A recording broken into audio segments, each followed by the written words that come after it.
Good evening, ladies and gentlemen.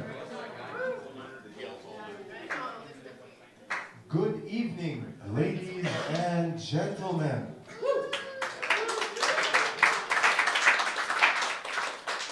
It is September 11th here at CFTA. As every Thursday, we have an open mic. Please help me welcome with a big round of applause your host for the night, Mr. Greg Debrosky. Hello, how's everybody doing tonight? CFTA, yes, it's been a week. Yeah, I was here last week, but I wasn't hosting. I was just quick announcements. Yes, you know there's refreshments at the bar. We don't have Jamaican patties today, right? Not this week. We've got little, treats, chips, things like that.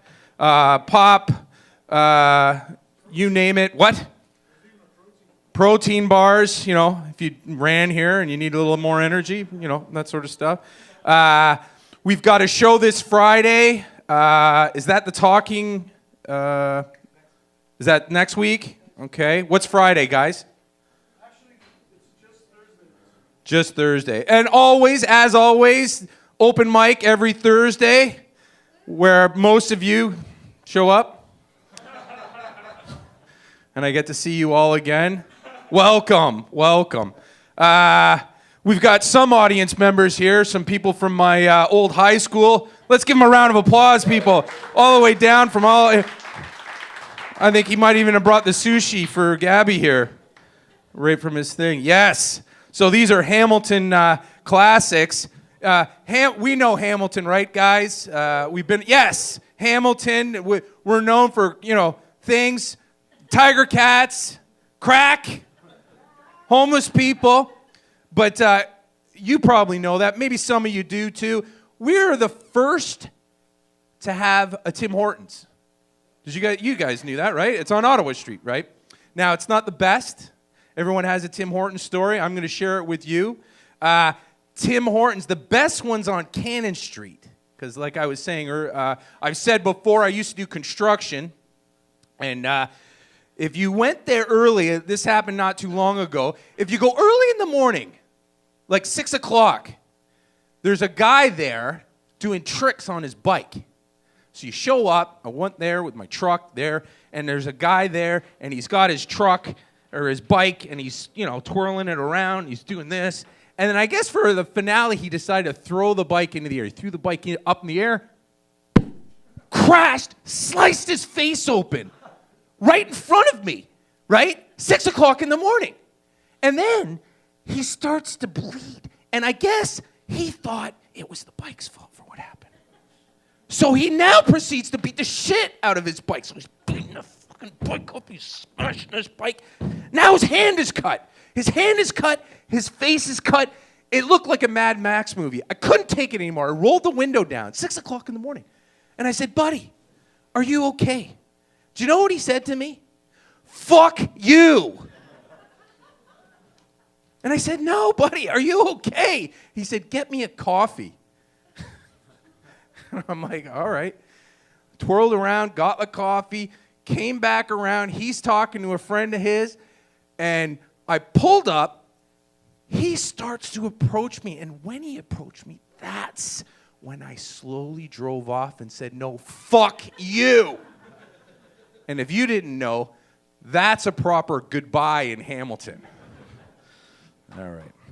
Sure, give me a hand. All right. That's old.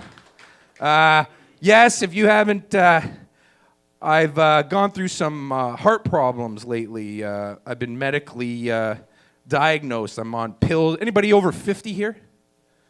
Yeah? You got anybody on medication? Like, no, good. Because trust me, you don't want to be on it. Yeah, I'm on Parinferil, Rostufistan. Anybody got, Yeah. Yeah, oh, see? You know what I'm talking about. I don't need to go on rides at Wonderland anymore or fucking Disney World. You want to ride? I go to the local, restaurant. And I just look at the calories, right? I want to ride? Okay. Fucking cardiac attack. Fucking the heartbreaker. Actually, I had something written down here. Let's see here. The adrenaline IV drip. That's a good ride. The ICU tilt-a-wheel. The Bypass Express. All right, this is not working. Sorry. So, yeah, and I had a buddy the other day. I have all this medical shit wrong with me, and then he's all high and mighty about you got to give blood. You got to give blood. It saves lives. You're saving lives, don't you know? And I go, look, I lose, like, with a paper cut, right? I lose, like, I can't do it. He makes me feel like I'm an asshole. And I had to tell him, look, I shit blood every morning. I give enough. But apparently that's not an acceptable form of donation. And the clinic even said, sir, we do not accept blood with semen in it. All right. You didn't like that one. I thought you wouldn't, but... anybody seen anything good lately on television? No? Oh, we're not going to go there. I know what you're talking about. Yeah, no. I saw a new doc, and this was pretty good. Anybody seen the Netflix doc, the catfish, the high school catfish? Yeah? Yes? No? Yes! So you watched all of it? Yes? Yeah. So it's basically these two teenage kids. They're in love. They're, and the parents are friends. They get all together, and then they start getting text messages on a group thing, and they're awful all night long. It's like, you bitch, you slut. You can't fuck him. He's going to leave you. Like, they're high school kids. You don't know how to suck cock like I do. Blah, blah, blah. Why don't you kill yourself? Like, all night. So then they're looking into the kids. I'm going to ruin this whole doc, by the way, for all of you. So it goes on forever and ever, months. They're trying to figure out who did it. They're interviewing the parents, the kids. They can't figure it out. They finally figured out. FBI comes in. You know who it was? The girl's mom. The girl's mom was telling her to kill herself. Telling her, now, if that's not proper parenting, right? Like, I thought my mom was bad. You're going to eat everything on your plate. But I guess telling your daughter that she doesn't, kill yourself. Well, yeah, that's not good. Kill yourself. Here, did you guys know that Canada has a new suicide program? Or they've had it for a while. It's called MAID, Medically Assisted Death, Euthanasia. Did you know that? Candy people? Yes. Yes. So it's a good program, yeah. Back in my day, you want to end your life, you just rode backwards down a toboggan hill, right? But apparently there's different parts of the province. If you go to Brampton, what they do is they lock you in a Tim Hortons bathroom and wait for the screaming to end. I want to live. I'll take a bread bowl. All right, that one didn't work either. All right, are you guys ready to get this show underway? All right, we got a lot of great comics on tonight. Your first comic. He told me his name. Hold on one second. I'm going to look right here. I've never seen him. He told me he's funny. I believe in. Please give a warm welcome for Mr. David Turkowski.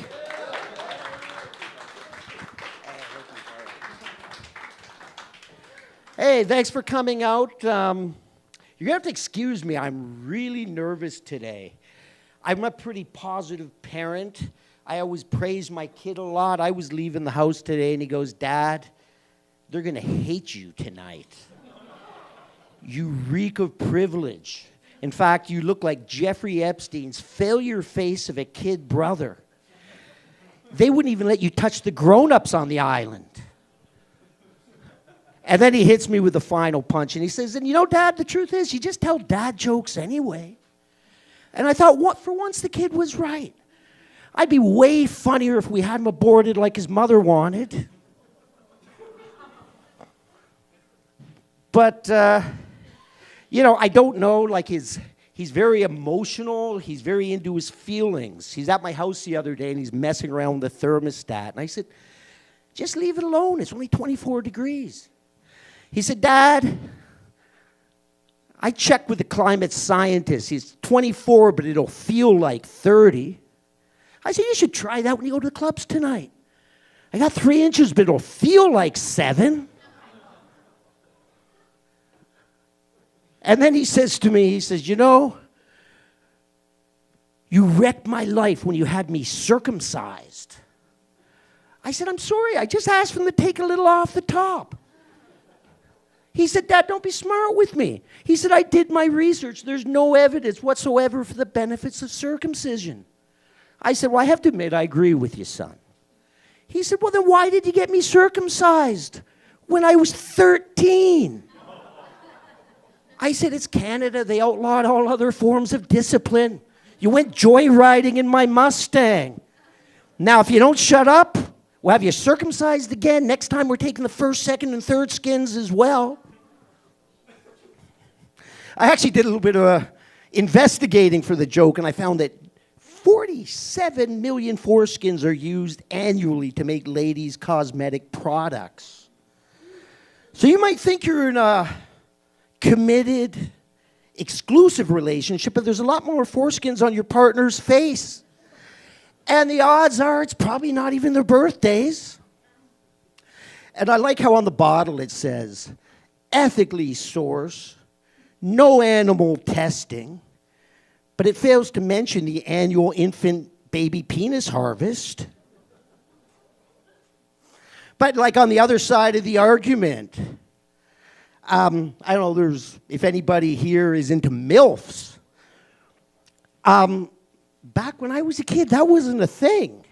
If I said to one of my buddies, I'm interested in doing your mom, they'd look at me with concern and say, oh, really? You like cellulite varicose veins and getting backhanded? My grandmother died at 96, and she looked 96 for the last 50 years of her life. So when you see like a beautiful supermodel like Cher or something on stage, I get to say, hey, maybe that was my foreskin that had some part in that. And I mean, I figure the life of the uncircumcised is like, if you're stuck in a hot, warm, tropical environment, are you going crew neck or turtleneck?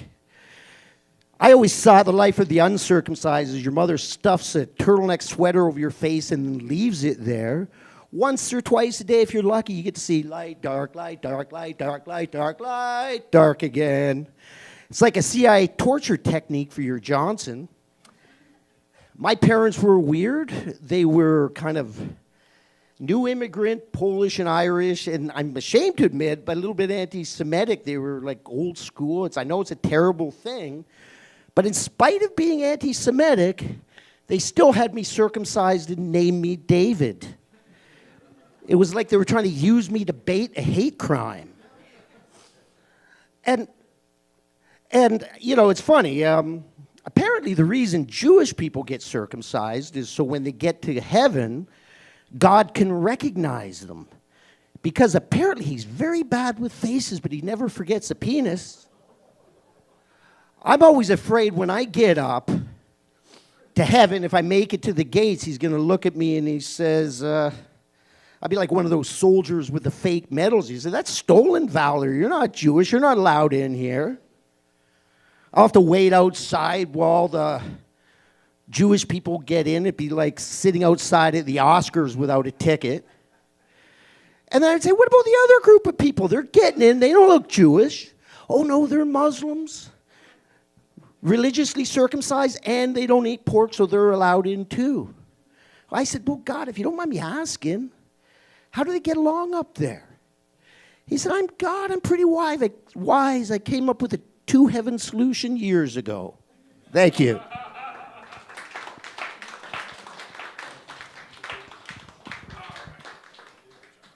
All right, keep it going. There we go. All right. Blow jobs, semen on the face. We covered everything. All right. We forgot to cover this, though. So, everybody coming on the stage tonight, when you see the green light, that means you're good to go. You do your set. You got 5 minutes. When it goes yellow, that means you're down to your last minute. And when it's red, that means I'm storming the stage. All right? And then there we go. And if you're not seeing it, I'll signal you. Like, yeah, you're done. Okay. Everyone got it? All right. Your next comic. He has a regular room once a month at the Lion's Head, but he's here for you tonight. Very funny gentleman. He's been all over the world. He's been all over the towns. Please give a warm welcome for Mr. Dan Brennan, everybody.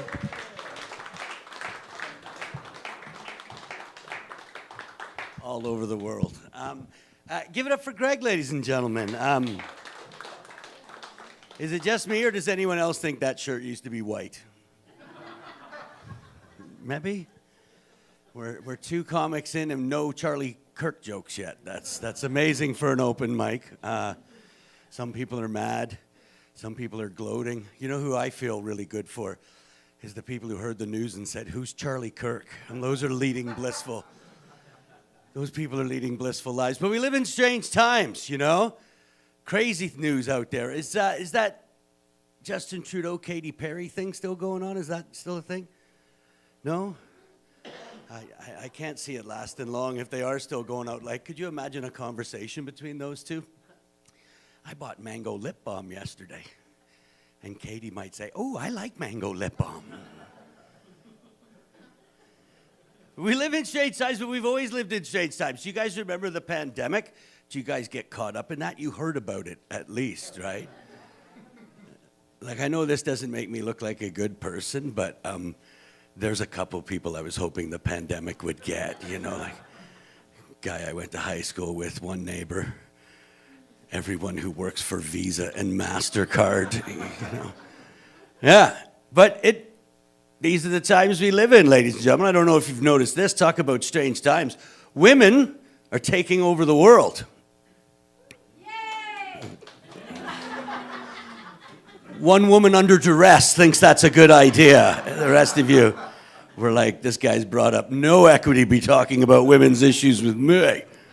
I was walking by a construction site the other day. These 4 female construction workers started catcalling me. They were saying, "Show us your titties." I never felt so accepted in my life. Viva la revolution, ladies and gentlemen.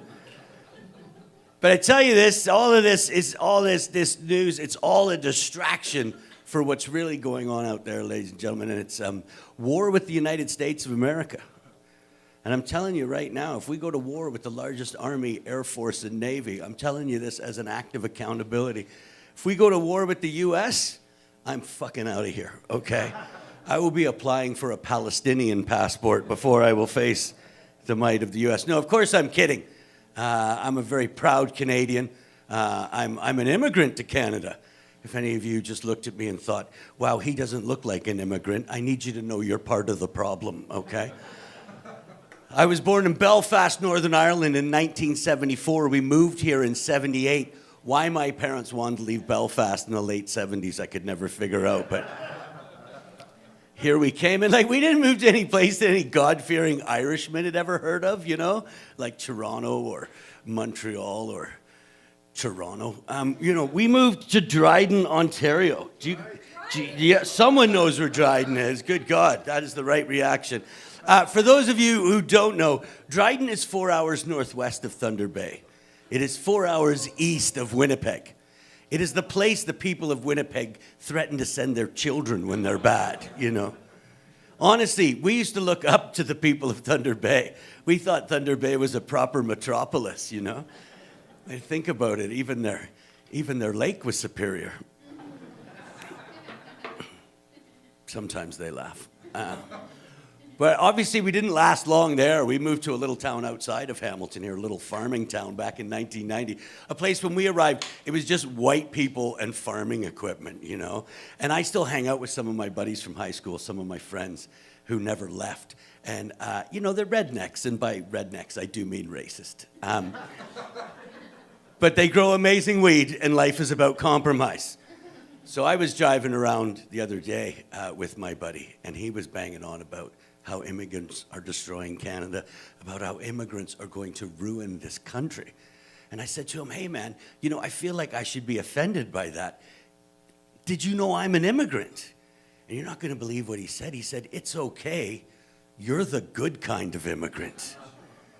And I thought, really? I'm the gold standard for immigration? I spend most of my day surfing YouTube. I clip my toenails in the living room, and I fucked his sister back in high school. Like, how am I the good kind of immigrant? But I'll tell you this, ladies and gentlemen, if we go to war with the United States of America, we haven't, you know, this isn't the first time it's been threatened. You remember back in 2016, we had a G8 summit for like 72 hours. It looked like we were going to go to war with the United States of America. So I've been doing a lot of thinking about that war. And you don't laugh. You know, it's okay. I've got the time and access to weed. I've ran all the scenarios. And hear me out. I think we could win that war. The key would be we'd have to strike first. We'd have to be the ones to start the war. Think about it, as I've done. If we go to war with the United States, what's the first thing they're going to have to do? They have to phone the rest of the world and get their Army, Navy, and Air Force back, right? They'll be on the phone to South Korea going, yeah, can we have our Army, Navy, and Air Force back, please? The Canadians are kicking off. We got to head north and restore democracy. And that gives us time. And that's all we really need, because we're crafty. And we take advantage of the two things we have: 35 million people and a shitload of water. And at the appointed time, all 35 million of us make it to the north bank of the nearest body of water we can find. And when you hear the siren, you just start splashing. Wash those fuckers straight out. That's my plan for winning the war. You're welcome. Thank you. Yeah, don't be passing it off as your own if it comes down to that, okay? And then where do we go from there? I forget. Shit. Terrible. Nonsense. I'm going on a big tour later this summer.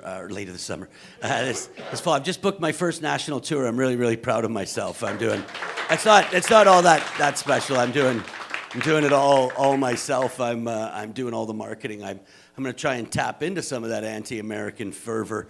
And I've decided to call the tour Death to America. Some people say it's not very original, but I think, you know, with marketing, sometimes you have to go with the familiar, is what I'm saying. You know, all Canadian comics traveling under the Death to America. Thankfully, there's pockets of Muslims all across the country. I think we'll do okay. What else could I tell you? Sorry, I thought that was going to take a lot longer. I'm actually really disappointed that it didn't. I recently turned 51. I turned 51 3 weeks ago. That's how empty my life is. I'm still talking about it like a 5-year-old. It was my birthday. It's going to be my birthday. It is my birthday. I had a chance to look back at my life. I didn't like what I saw. I decided I need to make some changes. I need to get caught up on technology for sure. Because the promise of technology is that technology will make your life easier. And I've got a 3-part plan to make my life easier and get caught up on technology. And the first thing I did was I put facial recognition software on my phone. What a game changer. It's so convenient. I don't know why I didn't do it years ago. I don't know how secure it is, though. The other day I held it up to my balls and it opened up right away. I've also decided I don't want to be one of these old people who's always bagging on the younger generation, you know? Like always complaining about the Gen Zers. Because I'm out every night of the week chasing this stupid comedy dream with some of the most talented young people in the country. None of them are here. But I joke. I had to. They're all here tonight. You know, and I just don't see it. I think if you look at the news, you think older people and young people don't get along. And like I say, I don't see it. If anything, these guys are nothing but good to me. They keep trying to wise me up to the modern world. They tell me things like, Dan, you're not going to make it anywhere in comedy if you're not on these 51 different social media apps and posting daily, right? And I'm like, man, why would I bother with all that when in 6 months the only way you'll be able to reach me is Ouija board, you know? I have high hopes for the next generation. I think that's the generation that's going to solve all of our problems. Think about it. This is a generation of people that get to grow up without any hang-ups about their skin color or their sexual orientation. That's got to free up a lot of mental energy to deal with life's bigger problems. From what I understand, these new kids, they don't even drink at work. According to my last employer, that's like really good for productivity. From what I understand, they take their friend's medication to help them concentrate. Like, what a fucking generation of worker bees they are. All right, thank you very much, ladies and gentlemen. Much appreciated.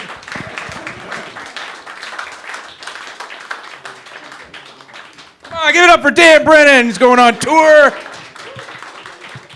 He's got all the jokes ready. Yeah, I was listening to him. He was talking about birthday. My brother had a birthday not too long ago. My brother, anybody got a brother? Younger brother? 40, lives with mom, goes to Comic-Con a lot, does the, dresses up like Batman, does all the, shows. He made his girlfriend cry the other day. Yeah. She was, and I like, what do you mean you made your girlfriend cry? How did you do that? He goes, ready for this? He said, well, she bought me a present and I liked it, but it wasn't an original. It was a replica. Okay? It was a replica of whatever. You want to know what it was? You ready for this? It was a replica of the WWF belt. And he said it wasn't an original. And I said, I know it's not an original because Hulk Hogan has the original. And you're not Hulk Hogan. You're an idiot who lives in mom's basement. All right. Ready for your next comic, everybody? Yes. All right. This next comic I've seen several times. Is it you, Joey? He's got crazy jokes for you. He's got a crazy hairdo and a crazy outfit. Please give a warm welcome for Mr. Joey the Bomb, everybody.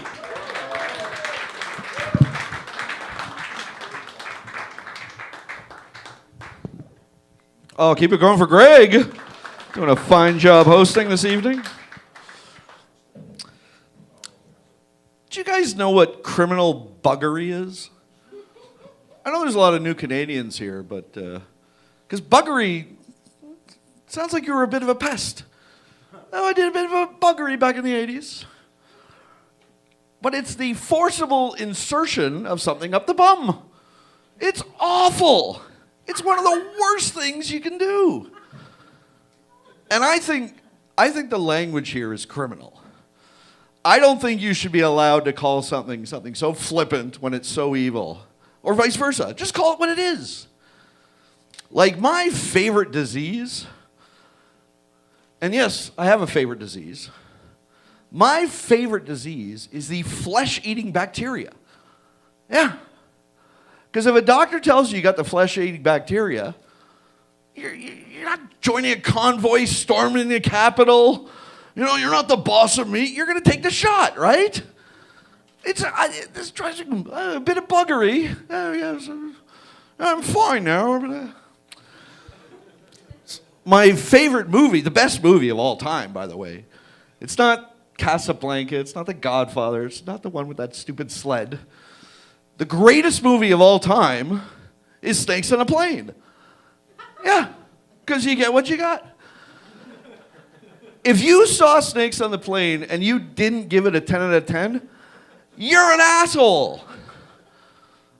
I read a shitty review of Snakes on the Plane, and she's like, I purposely avoided all media before watching the movie so I'd be surprised.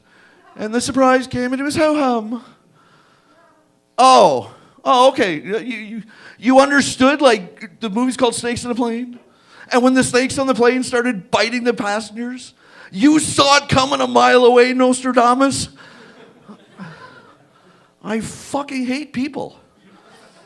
Not you people, you're great, but everyone else. I think that's why, like, I am in love with ChatGPT. I don't know have you guys ever used ChatGPT? I'm obsessed with it. In case you don't know, ChatGPT is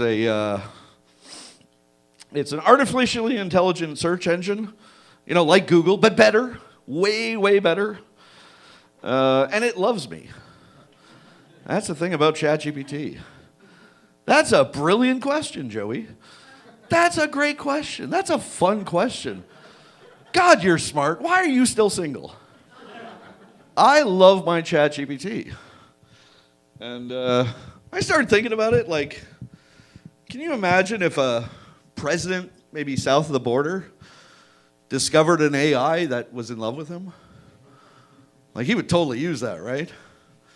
And it might go a little something like this.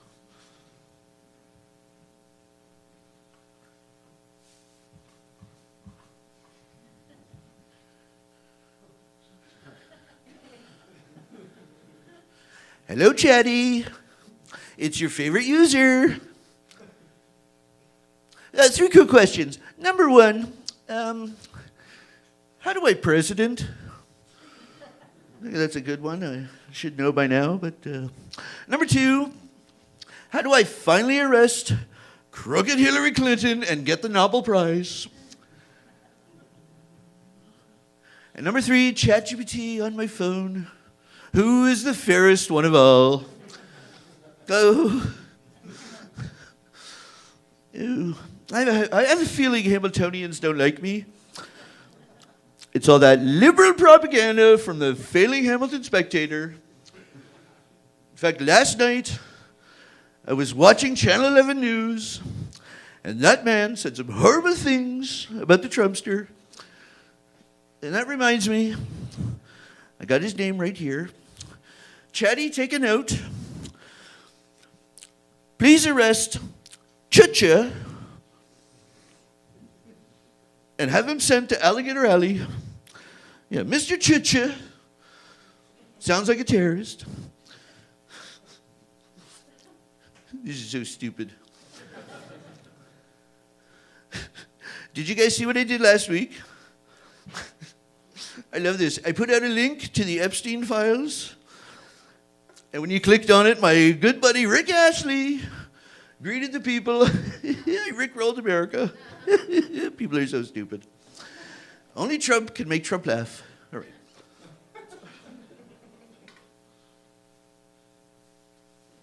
Oh, man, I missed him again? Jesus.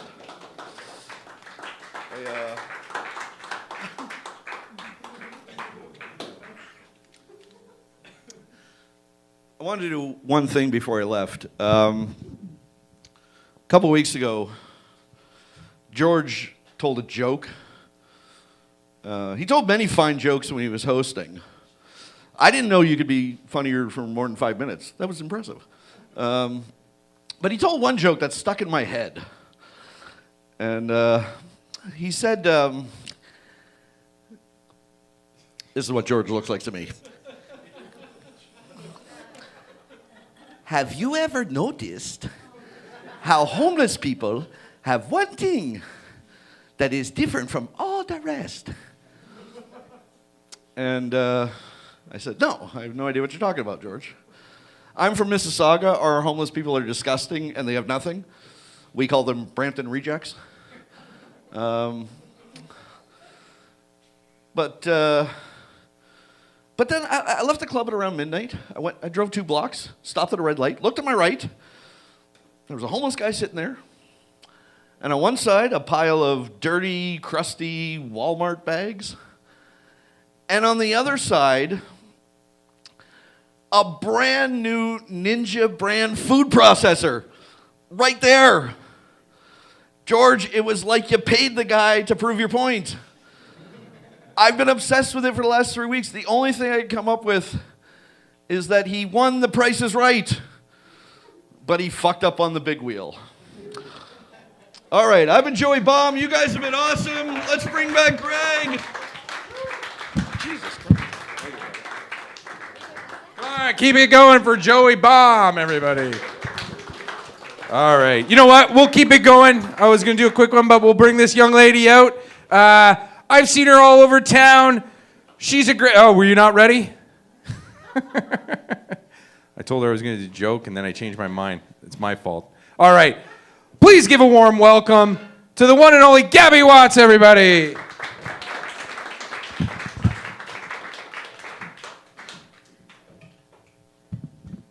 Hello, what's up? Hello. Oh boy. I just want to let you guys know that my name's Gabby Watts, and I'm not a bitch to the core. I just have a really thick bitch crust. Just so you know. I recently started driving, and I gotta say, I don't know why they let women drive. I mean, I'm happy that they let us drive, but like, now we're expected to. It's kind of a bummer. It's pretty relaxing not driving. I come from a country called Chile, and in Chile we don't drive till we're 18. So I kind of missed the boat when I turned 16. I didn't know that I should drive, or that was the thing. So I went to university and I was studying a lot of philosophy. And the first time I saw a sign that said right lane exits, I thought that it said right lane exists. And I was very confused. It's like, yeah, everything exists. Like, I think, it's reading too much Descartes. If anybody also hates Descartes, that guy sucks.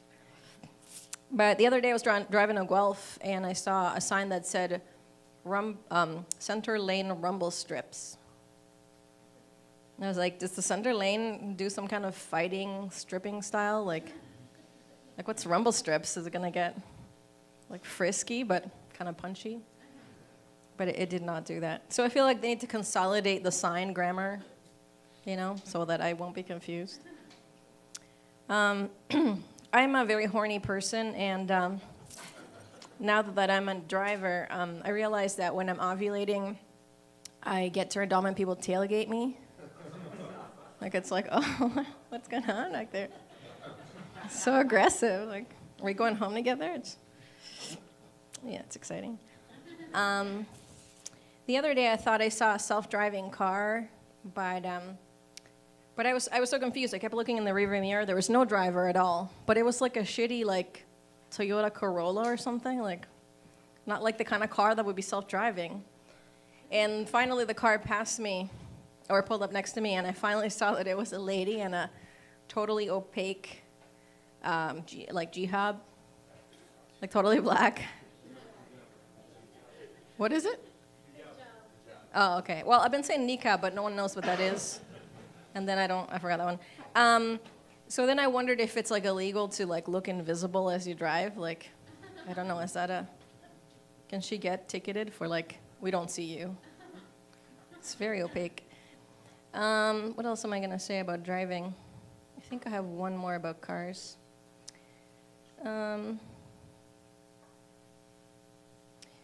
Yeah, I was thinking the other day about why I got so fat, and it was because I saw a t-shirt that said take up space. And I was like, yes, I think I can do this. The way I keep my fat physique is by following a special diet that I made up. It's called reverse intermittent fasting. So basically, I eat all of the time, except for 8 hours at night when I'm sleeping. It's going really good. You can see my gains. I feel like everybody wants to hear about your weight loss journey, but what about your weight gain journey, For me, it was this. I had 2 kids, and I had about 2,000 Sour Patch Kids. So that's how you get it done. I feel like women need to stop looking up seductively at men when they're giving them a blowjob. Because, like, once his dick is in your mouth, it's really too late for seduction. Like, you've done it, you got him. It's okay. Seduction already happened. Do you guys ever get that ad at the beginning of the porn that's like, are you tired of masturbating? Like, lady, I'm just trying to get started. How could I possibly be tired, please? Then it occurred to me, maybe they should put the ad at the end of the porno, because I might be tired by then. And, no, I don't think anyone watches till the end of the porn. Like, there could be anything back there, like the Epstein list or Trudeau's bank account. I feel like people who don't watch porn think they're better than us because they say, I just use my imagination. But I feel like unless you're thinking about a big titty mermaid fucking a Pegasus, you're probably just thinking about your friends and coworkers in various scenarios. And, like, that can get you into trouble, right? Like a couple months ago, my husband said, can you go get the kids from school? And I was like, I cannot see the principal and the secretary in the same room at the same time. That's not going to work. He said, honey, why don't you go to church anymore? And I said, well, there's this hot homeless guy there, and he goes to the front and stands right next to the hot priest. He gets on his knees. The priest puts something in his mouth. I get all sweaty. He said, why don't you go to the library anymore? And I said, well, that's where they keep all the hot librarians. And also some of the hot homeless guys, too. So I'm glad to report that I'm back on the porn because that young Japanese businesswoman just trying to survive the Tokyo subway, I'm never going to see her in real life, and that's what matters. Okay, that's my time. Thanks, guys.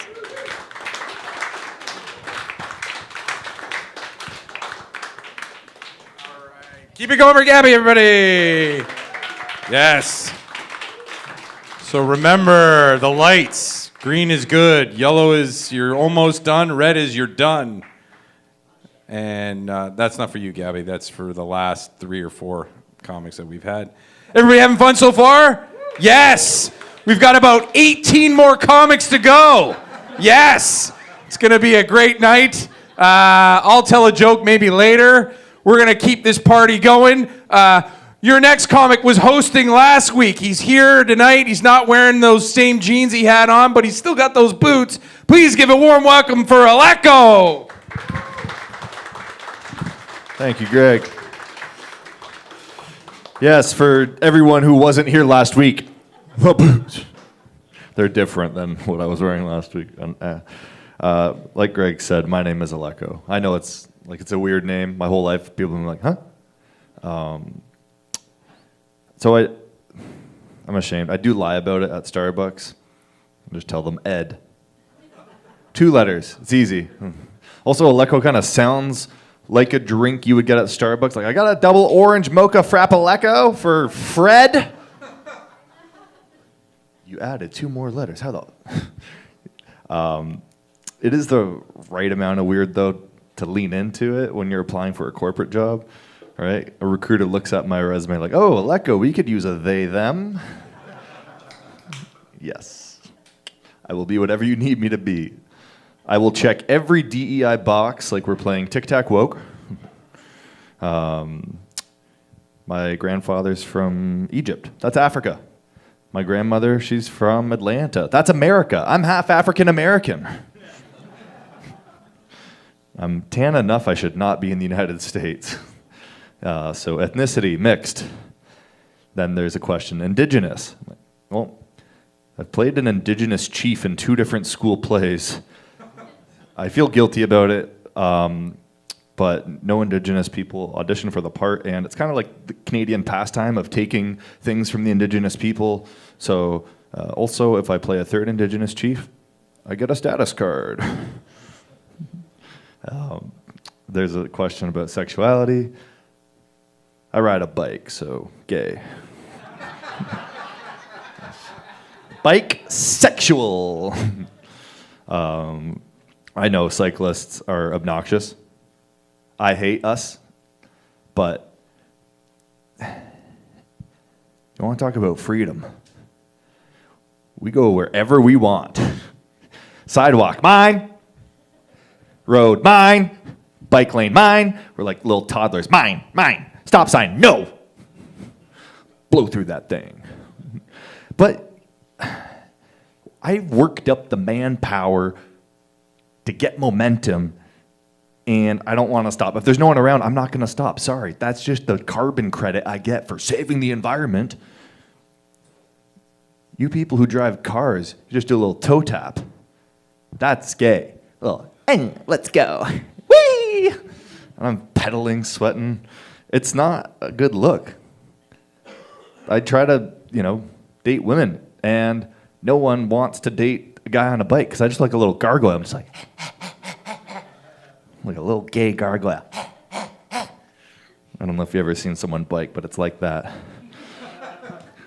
Yeah, I do it for the shorts.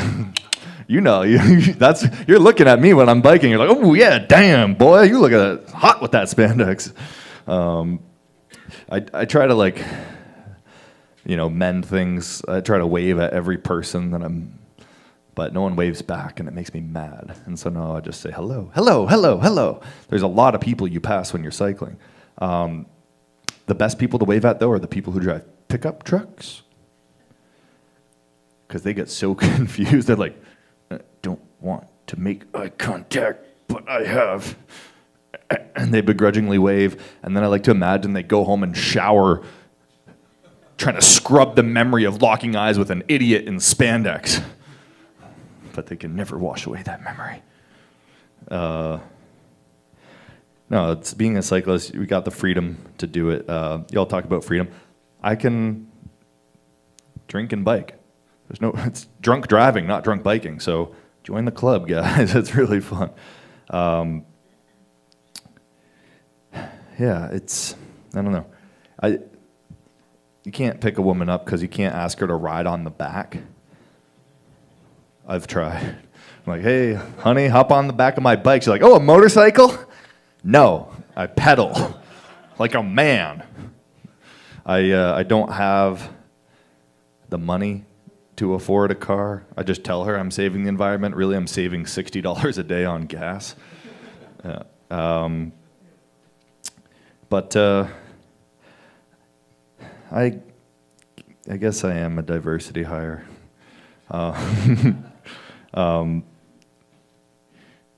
I started I didn't get the corporate job, so I was picking up some construction work, and I got in a pickup truck. I get it. I got in that pickup truck and I saw a cyclist. I'm like, hey, chill, he's one of ours. But I did drive by and go, gay!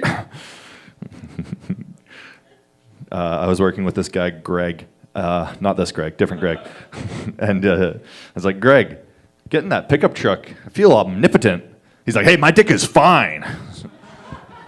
Oh, you're thinking of impotent, Greg. Omnipotent is like all-powerful and mighty. He's like, oh yeah, my dick is omnipotent. Sure it is, Greg. Thank you all for listening. My name's Aleko. Let's bring up Greg, your omnipotent host. All right, give a hand for they, them over there. Yeah. All right. He was just reminding me of one of those guys that's always doing the YouTube it reminded me of my brother. Anybody ever seen this on the internet now? There's influencers, the people that think they can, life coach. They think they can, life coach. My brother thinks he can do that. He's doing the videos, got up this morning, did my push-ups. Now I'm going to start my day. Got my protein shake ready to go, right? And you go into his room, and he's got pizza boxes stacked this high, right? Bottles all over it ain't apple juice in those bottles, right? And I got to be the one. I go in and I go, look, Mom and I don't want you living with us anymore. Okay? First off, get your Garfield slippers off the stairs. It's a tripping hazard. And Mom said your breakfast is getting cold. All right. You ready for your next comic, everybody? All right. This guy opened the show for the Danger Cats, who are touring all over town. They've done Kill Tony and all that. He was their opener. He killed there. He's seen all over town. He does the Toronto bit. He's here for you tonight. He's a regular here. Please give a warm welcome for Mr. Dante, everybody.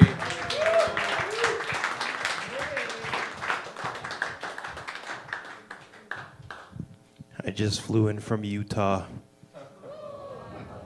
I almost didn't make it here. You know what they say, live by the gun, die by the gun. Okay, fucked up that start. Sick. As the host was saying, my name is Dante, or as my friends call me, The Weekend If You Never Made It. Yeah, my friends see me walking towards them and they're like, oh, here comes Thursday afternoon. The other day, one of my friends lost his phone. I'm like, no worries, dude. I'll call it for you. Called his phone, and then I like heard her like in between the couch cushions. I picked it up, and it said, call from the work week. Fuck that guy. Growing up, I felt like I was the only black guy that couldn't play basketball, which sucked because I grew up in Milton, where I was the only black guy. This one time, I went into a sport check, and as soon as I walked through the front door, the lady at the front desk is like, "Sorry, we're out of basketballs." I am here for a badminton racket. One thing that's cool about Milton, though, is that we actually have one of the only deaf high schools in all of Ontario, and that was the high school that I went to. You know, it was really dope. Like, even the cheerleaders were deaf. They'd be like, "Give me an A." They'd be like, "Oh." And I don't want to brag, but I used to get hand jobs from a girl that knew sign language.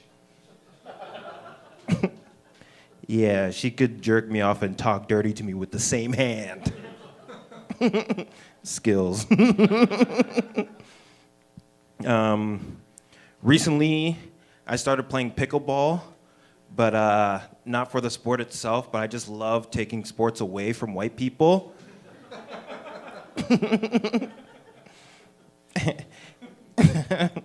And sometimes when I go play pickleball, there's actually a group of deaf guys that like play, and I'll go and play with them.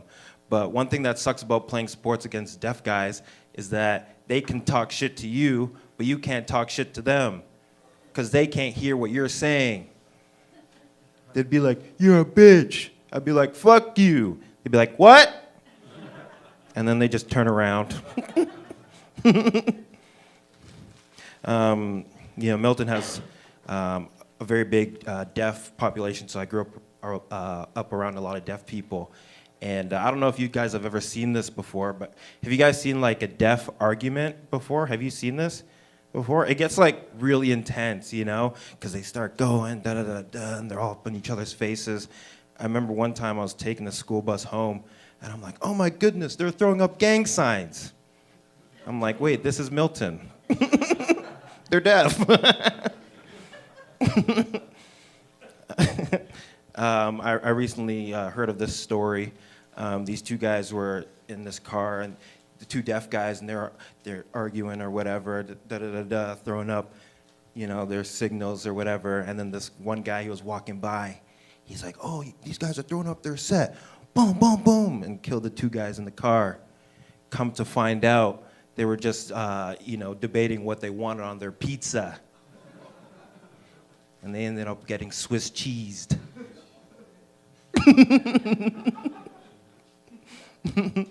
That's why I always tell my deaf friends, use your inside hands.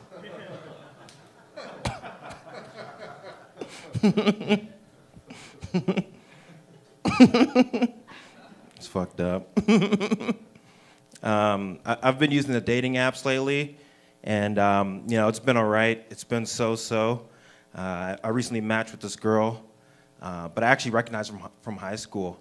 But in her bio, it said, "I identify as a transformer." Now, like, I'm such a nerd, right? That I read that, and I was like, I wonder if she would suck the allspark out of me. You know, most people, they want that hawk tuah, you know? This guy's like, yeah, we want that hawk tuah. But me, I want that. When we met up for our date, I said, "Hi, my name's Dante." She said, "I am Sloptimus Prime." All right, good night, everybody.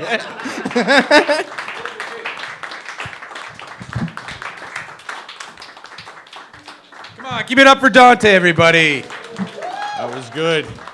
All right, let's keep this show going. Are you guys having fun so far? Yes. All right, your next comic. Never seen him. Never met him. He's going to be really good. He's got suspenders on. Please give a warm welcome for Mr. D.T. Scott, everybody.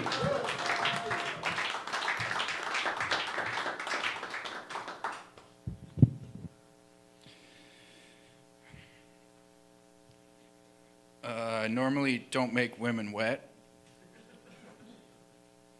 but I usually dampen their spirits. I'm a slam poet, actually, on the side. I do slam poetry. So I'll just tell you guys real quick. This is one of the things I do over at the Poetry Slam. Roses are red. Violets are blue. I masturbated in a Tim Hortons. How about you? Thank you. These are the good ones. Save the good ones for you guys. Dogs, can't have one. Can't have a dog because there's no helplines for dogs. They can't cry. You know, you can't tell one bark from the other. You can't tell if he's saying I want a treat or I'm being molested. Thank you. No, seriously though, you can molest a dog for like years and nobody can say anything. Nobody can do anything, right? Do you know how long that is in dog years? I molested a dog for years. Do you know it would be cool to be a doctor back when bloodletting was a thing? Where they just drain your blood to get rid of the diseases. It'd be some job security, you know? It's like, you killed 10 people, you're 10 for 10, but you also 10 for 10 on killing dysentery. You still have a job. At the end. Pretty good. Sluts are pretty cool. I like sluts a lot. Sluts are one of my favorite things. But I was banging some sluts and I had this red mark on the base of my dick. But the base is... I'm not that worried about the base. I feel like as it climbs up, though, if there's a red mark halfway up, I'm twice as scared. And at the tip, that's like fucking Mayday. We're freaking out. The tip, I'm freaking out. It's like a danger thermometer. Like the closer you get to the top. It's like that carnival game, you know, when you hit the thing and it dings at the top. Like, I feel like if I just bang a slut hard enough, I'm just gonna hear a ding, and I'm just gonna win the prize of herpes.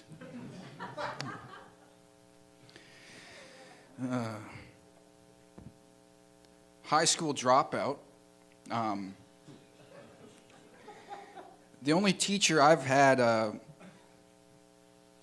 was Golden Teachers, the strain of magic mushrooms. Okay. Gay guy, saw one. He's gay. At a gay pride event. Fellow was so gay and so proud. He was walking around fully naked.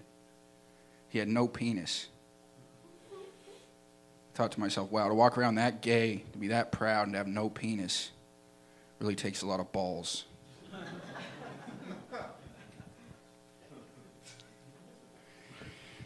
If I had $1 for every time I thought about committing suicide, I'd have a gun.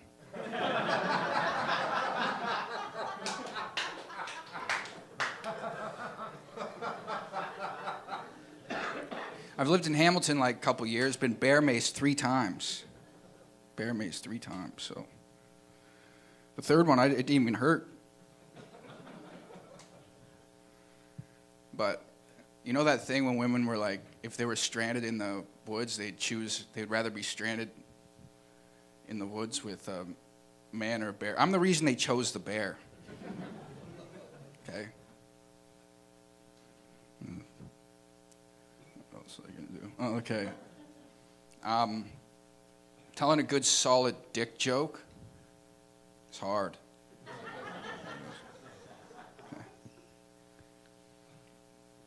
As a child, I played the game a lot, Pin the Tail on the Donkey. Great educational game to teach kids how to walk around blind and dizzy trying to hit ass.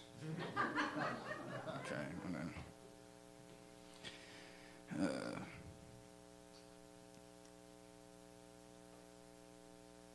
me and my friends were trying to figure out if watching she-male porn was gay. It's not gay at all. Those are girl dicks. Okay, well, whatever. Women with C-section scars, they are bad comedians.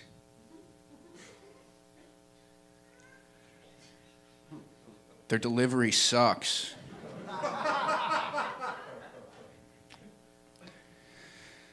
Me and my friend, we were trying to determine if, oh wait, no, hang on, one more. Yeah, sorry. I hate to be that guy. I think they call it climaxing because the only way I can come is if I climb in her window and hit her with an axe. Okay, whatever. Thank you.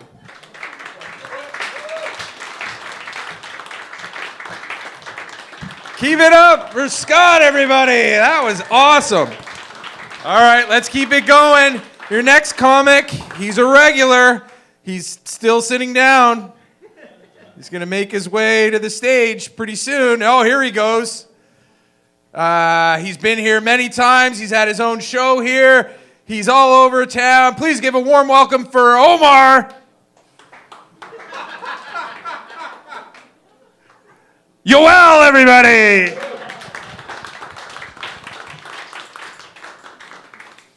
Everybody looks like Omar to him. You can't help it.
Come on, give it up for Yoel. All right, let's go through this again. So it's off. Green means you go. You got 5 minutes. Then I'll shut it off. Then B means you got a minute. Then that'll go off. Then red means you're done. And then if I'm flashing a light, it means you're really done, like it's over. All right. Everyone got it? All right. Your next comic, never met him. Don't really know him. I just met him today. He says he's not even from here. He's from Calgary, everybody. Calgary. Uh-oh. Does he have an audience? Oh, all right, no. But there's an audience here for you. Please give a warm welcome for Omar, everybody.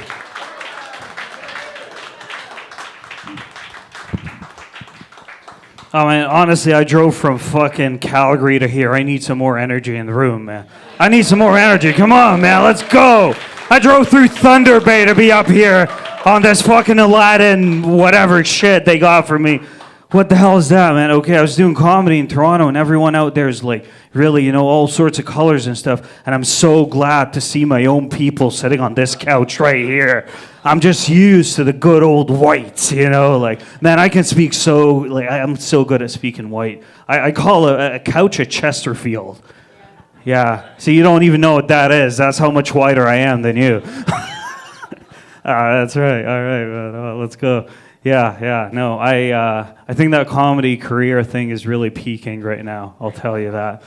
Yeah, you know what, like 5-year-old me growing up in Alexandria, Egypt, dreamt of being here on a Thursday at 10 p.m. doing comedy to 3 people on a yellow couch. It's peaking, man, I'm up here, let's go, man, holy shit. Yeah, oh my God, this lineup was very interesting. It's kind of like a Black Forest cake, like black, white, black, white, black, white. It was awesome. It was amazing, man. Oh, I'm so not used to this. Oh, okay. Calm down. It's all good, you know? I want to tell you something. I want to tell you about me being Egyptian. I was born and raised in Egypt, and I've been living in Canada for 7 years, all right? And there's a lot of talk about white privilege. Everyone's like, talk about white privilege. I'm just like so fucking sick of it, you know, because I'm sorry, but you've never tried brown privilege. Let me tell you what that is. See, I've been here for 7 years. I've never went to bed on an empty stomach. Never. I've always had food in my belly, you know? And it's not what you might think. I don't have a partner to cook for me. I don't have family. I'm here on my own. Here's where brown privilege comes in.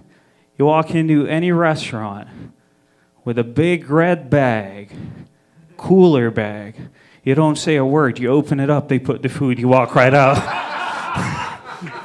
Brown privilege, baby. Let's go. Yeah. Holy shit, man. You guys are very choppy with your laughs. You're like, ha ha ha, move on. Tell us your next joke. Oh man, I'm so fucking angry right now. Not at you. I'm just angry because I'm seeing a lot of white Uber drivers that are starting to pop up, and they're mostly Ukrainian. And see, I don't have a problem with them because, you know, they might be taking jobs from, you know, immigrants competing for these jobs. No, it's none of that shit. I have a problem with them because they're Christian. Let me tie it together for you. You ever been on a highway? Every time someone dies, they put a cross on the side of that highway to mark where that person died. I've never seen a Buddha statue or a Star of David to mark where other religions die. I don't think Christians know how to drive.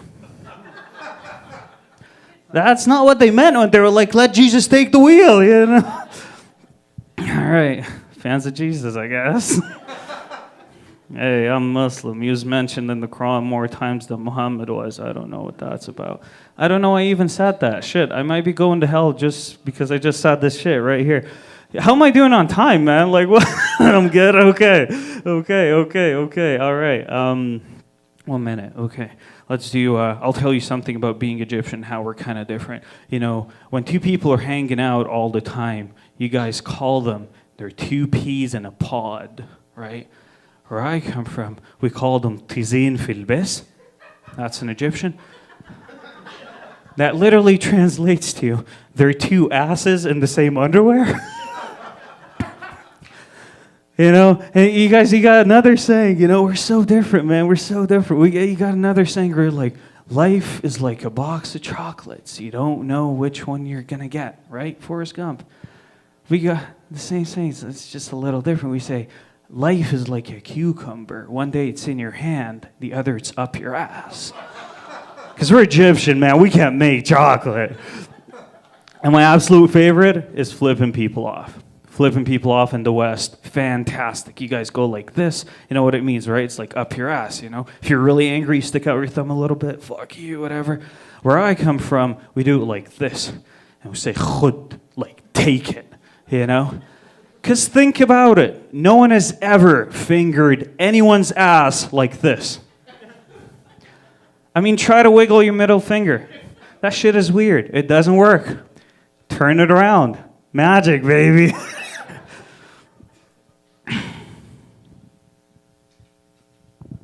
You guys have been here.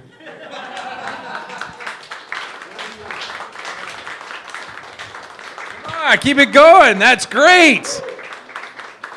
All right, let's keep this party started. You guys having fun? Yes, yes. We've got, this is the biggest audience I think we've had here on open mic night. We've got 3 here, 3 there. All the other comics are here listening to the same fucking jokes they've heard 100 times. All right, your next comic. Woo! You're in for a treat. He's here probably all the time and all around town. We've seen him. You're going to get to see him. Please give a warm... Look, I wrote his name down. Toshi! Everybody!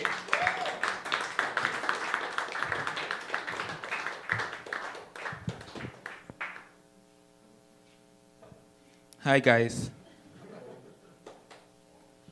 Noel. Sorry, Yoel. See the way I'm calling you like you are not my friend. So I actually see the point to reincarnation, to be honest. I believe that it makes sense that God recycles.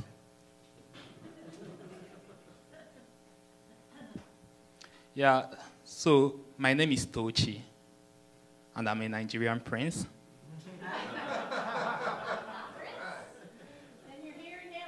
Exactly. Yeah, don't believe any other person that says that to you. Yeah. Some of them are not even Nigerians. I don't know if it's just me, but my childhood was kind of like a precursor to what my life would look like in my later years. I remember the first time I saw my friends doing backflips as a kid. And that was when I knew that life was going to be really hard. Because how do you expect me to exist with those suicidal guys for the next 80 years? Actually, my best friend in elementary school used to somersault into class. My best friend. So you guys would imagine how traumatic that must have been for me. It's like being Tom Cruise's best friend and not liking bungee jumping.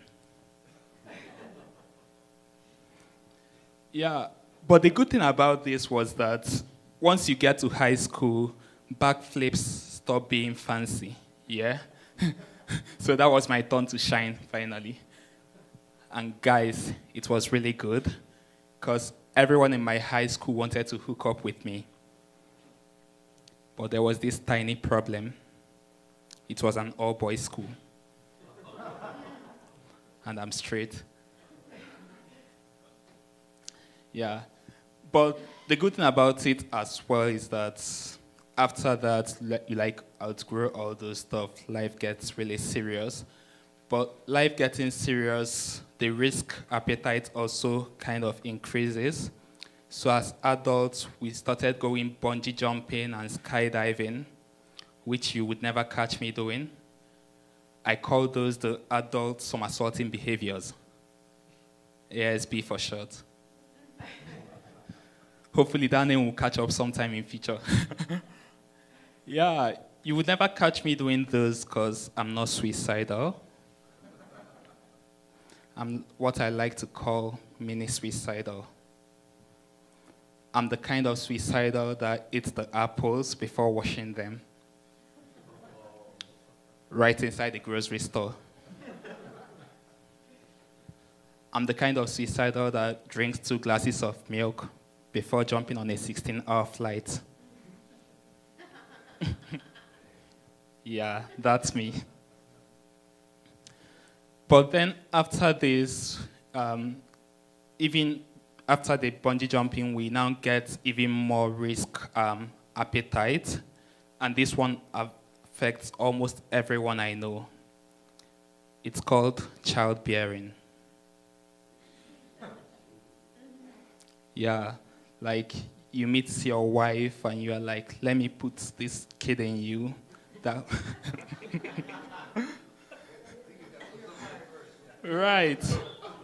Right. This kid that will make us miserable for the next 20 years of our life. Yeah, I'm sorry. But, right. But I'm sure that it will be worth it because she might grow up to be the president of this great nation. Yeah? You know who else said this? Hitler's parents. Of course, you guys already know my view on abortion at this point.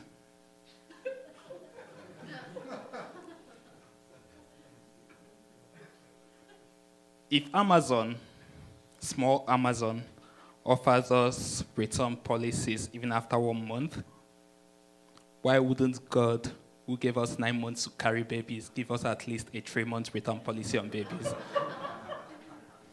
And that's my set, guys. It was really nice talking with you all. Come on, give it up for him. And you all know my opinion on abortion as well.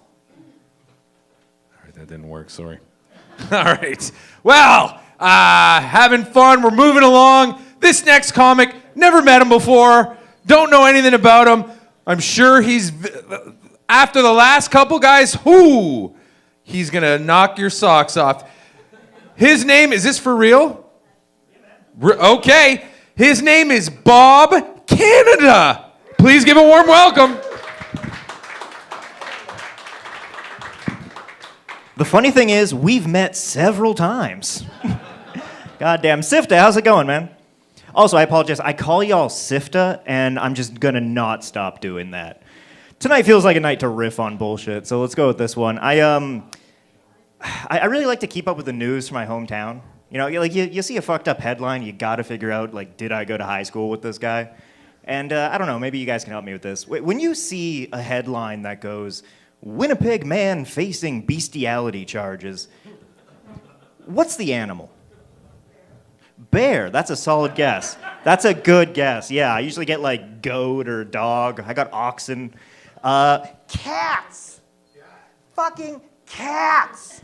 They caught this dude because he showed up to the ER with like slashes all over his junk. And look, folks, I don't want to be standing up here and telling you that some animals are more fuckable than others. But cats, man.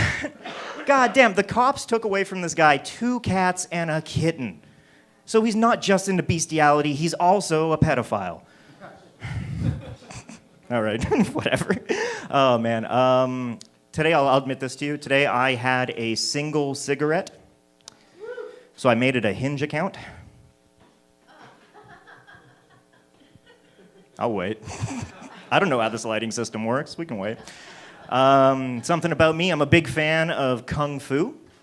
In fact, my favorite style of Kung Fu is doggy. Cool. I hate Hamilton. I love the drive here. It's beautiful. It's scenic. I'm from Manitoba, right? It's flatter than all of my exes, and I just love this because it's all curvy and scenic. Man, in Manitoba, if you see hills and curves like that, you are on acid. I don't know. Here's how much of a piece of shit I am, though. We're driving in, and I see this, billboard, and it advertises Tim Hortons Field. Why was my first thought, oh, they play cricket there? Yeah, that one's not good. That was not good. Buddy of mine said something strange to me the other day. He said, Bob, I'm dating a new person. I thought that was weird. I thought those are strange things to say, right? Because, normally he would say, I'm dating a new girl, I'm seeing a new lady, I paid for a new hooker, like normal things, right? He wouldn't say, I'm dating a new person. But then it hit me. Technically, legally, corporations are people. Folks, my buddy is dating the Royal Bank of Canada. Yeah, a bank. Dude, that blew me away. I know this fellow really well. I would have thought his type more would have been the kind of company that extracts precious metals and ores from the earth. You know? Miners. I wasn't going to do this one, but Greg mentioned maid off the top. Yeah, I was reading the news again because I'm illiterate, and I saw this article where this person was lamenting the fact that the Canadian government hasn't yet expanded MAID to people with depression. Now, folks, to let you know, I know what depression is. So please understand that I'm saying this with sincere love and sincere compassion.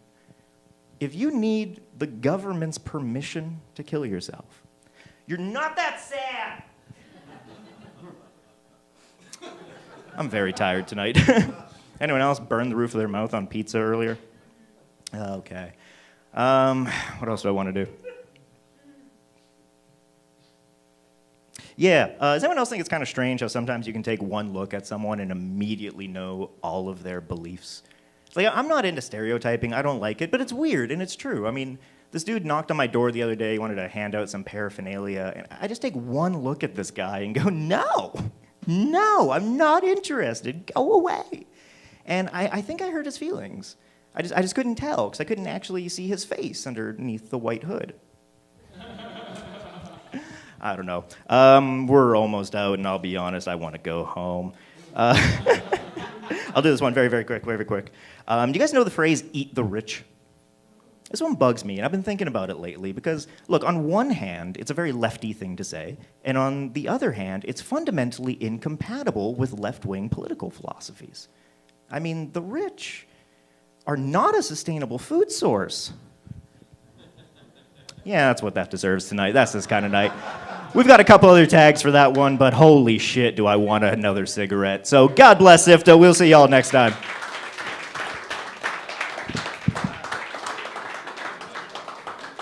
Come on, give it up for Bob. Of course I remember him. No shorts and no socks. It's dynamite. All right, let's keep this moving along. Your next comic. Have I met him? Nope, so I haven't met him. He's going to be great. He's a friend of Bob's, I'm thinking, because he's next in line. Please give a warm welcome for Mr. Jonathan, everybody. Thank you, Hamilton. What is up? Give it up for your host. That's a great shirt, dude. Good beer. How are you guys? Enjoying the show? Any parents here? Yeah, all right. Gabby has kids. I forgot that. Yes. I ran into a dad and his kid in the forest the other day, just on a walk. They were on bikes. So the dad on a bike had his kid on a bike, and then the dad had his kid on a leash. I was like, what the fuck? Surely, if your kid needs a leash, it can't be on a bike. That's not the order that goes in. I don't put rollerblades on my dog and go out kneecapping people. That's not how that works. Like, what? You don't even have control over it yet, and you give it a motor. And I'm also like, what are you doing to that kid that as soon as you open the door, it bolts? You gotta be... Yeah, that's fucking weird. Is your name Jeffrey? Oh, yeah. That sucks. But I do love a kid on a leash because it just says so much about you, you know? You definitely really love that kid, and you don't give a fuck what anyone else thinks. Definitely not. I feel like when I was a kid, you know, that was like one of the pluses for my parents. You know, we all went out during the day, and they're just like, well, at the start of the day we had 3, and now there's 2. And that's all right.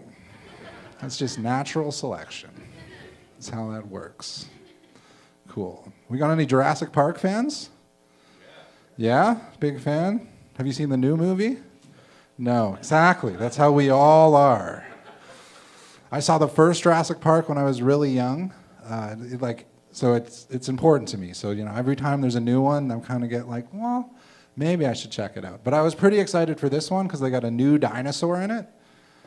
Scarlett Johansson. I was like, fuck, yeah, I'll check that out. Watch her traipsing around the jungle. That'll be really good. All right. Who believes that 20 is the new 30? No one? I don't want to know. Woo? A little woo? Woo? I said it the wrong way. Yes, I did.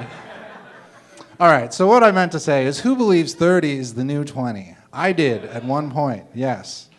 Except no one told my body. Yeah. Apparently I'm too young for my body now. I recently threw my back out because I wore flip-flops twice. Apparently I need arch support while I'm sleeping. Yes, I'm not a very formidable man. That's just how that's how that is. And I also, when I threw my back out, you know, I couldn't walk for like 5 days. So I missed some open mics. And, you know, I wasn't able to stand up. And that's a fairly important part of the stand-up comedy. You think? Like, you wouldn't want to watch this, right? If I was just down here the whole time, that's not what you didn't pay for. Not at all. Not at all. You came, you expected a show. The least I could do is stand up. But no, I kind of like it down here. I've been doing this. It's good for my back. So does anyone flirt at work? No deplorable people? Just me, eh? All right. So I was flirting at work the other day, and this girl said, you know, we could do that for you, sir. And I was like, you don't have to call me sir. And she said, oh my God, did I misgender you? And I was like, fuck. That blew up in my face in a whole new way. Because I can't walk it back. Like, no. I was flirting. It's all okay. So now I'm ma'am to the entire office. Yeah. It's really weird to lie down when it doesn't kill. It's just awkward. Yeah. I got to stand back up really fast. All right, so I'll do this and get out of here. I'm a big spender of goodwill. Any kind of good karma. I like to ruin it immediately. You know, anytime something good happens, I like to go home and get really high and jerk off. I find it inserts the right amount of shame. Yeah, so as I leave the stage, if you guys could cheer really loudly right now, I can come later. All right, I've been Jonathan Snee, everyone. Give it up for your host, Greg. Give it up for the Center for Talking Arts. Thank you so much, guys. Come on, keep it going. Great job. All right, we've got about 3 more, and then we're going to do shotgun after this for the 3-minute sets.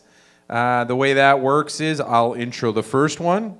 I'll keep track. As that person finishes his set, I'll signal you, and the next person will come up and intro the next comic.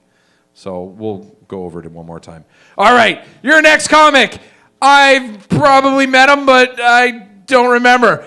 He looks like he's ready to rock and roll. Please give a warm welcome for Mr. Adam Kane. Yes.